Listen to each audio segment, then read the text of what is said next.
Pinabantayan ko yung mga pronouncements ni Presidente. Lahat walang nangyayari. At makikita mo sa economic numbers. Oo. Kasi sa kanya, lip service. Para Oo. lang, maibsan nga yung sentiment ng mga tao. Oo, tsaka mamimigay siya ng bigas. Oo, Tapos ganun. 20 weightlifting siya ng bigas. 20 pesos. Hindi papatay mo yung farmer. Oo, patay na rin yung biro mo, binibili daw nila yung palay at 12 pesos lang. Yeah, kaya nga Per maraming nahihirapan na farmers. Wala na ngang irrigation. Kasi crudo yun eh. To Yes. pump the water eh. Ano ba talaga, BBM? Papatayin mo na ba talaga kami? Pagkatapos nga ng term mo, tama ka na wala nang gutom kasi patay na silang lahat. Kasi ilang taon na siya. 'Di ba? 22, 20. Magpo-4 na. Magpo-4 years. So normally, kumbaga lampas na sa kalahati yung term niya eh. Oo. Dapat by this time, positive na yung economic numbers. Kung talagang effective ang economic Kung ginawa program niya. di Kung ba? tamang ginawa ni BBM. Kaso pababa pababa Oo. yung trend. So, Palagay mo, Ma'am Cora, may 2 years or less than 2 years si BBM, makakabuelo pa kaya? hindi na. Mahirapan siya. Kasi alam mo yun, di ba yung parang sasakyan na hindi yung pinaandar ng matagal. Nai-stuck lahat ng Mga parts. yung mga parts. O kaya ay Itutulak mo muna ng malakas. bago mag-start. Patay na yung baterya eh. Oo. Di ba yung sabi ni So, ganun. Dr. Winnie Monsod na when she was asked, sabi niya, no, I'm not optimistic na kaya ni BBM There's no way.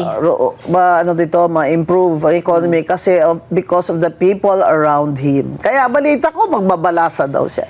Balita ko, mag-appoint siya ng mga it will ibang not, sekretary. Palagay mo. It doesn't matter kasi nga, I'll go back to the economic discussion. No? So, ang pillars for growth mo, consumer spending, government spending, investments at saka trade. Okay. Trade, wala tayong asahan dyan kasi nga net importer tayo. Investments, bagsak. How do you bring back investments? Tiwala. Walang tiwala kasi hanggang ngayon walang accountable eh.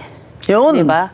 So, government spending, kailangan nila mag-curtail ngayon kasi nahuli na yung ghost projects eh, di ba? Oo. So, kaya bumaba na rin yung government spending. Pagbaba ng government spending sa construction, marami naman nawala ng trabaho. Oo, yan. Gutom na naman. Kaya household spending mo, mahina rin. Kasi kung nawalan ng trabaho, tumataas ang unemployment. Tapos underemployment, tumaas din. Ganyan. Tapos yung remittances mo, medyo mahina din. Although, yung medyo may bawi ng konti kasi yeah. mahina ang piso, pero mataas ang inflation. So, yun. Kaya yung household spending, yung paggagastos ng mga household ay Less din. humina. Oo. So, kung mahina ang merkado, yung mga korporasyon, manghihina din yan kasi anong bibenta nila kung walang bibili. So, kabit-kabit lahat yan, di ba? Kaya ang investments, medyo mahina rin. Kasi nga, kung walang bibili, ba't sila mag-invest dito? Tama. Bakit nga naman dito nila So, balik ka na naman gagawa ng faktorya dito wala namang bibili. babalik ka na naman sa investments. The only saving grace, kung talagang gagawin niya, is infrastructure. Oo. Because infrastructure is massive spending at saka it will provide jobs. Oo, correct. Pero nasaan ang infrastructure projects? Wala, kasi hinto nga. Diba? Kasi So, hinto, dahil nagkagulo-gulo, na-booking sila sa ghost projects saka substandard projects.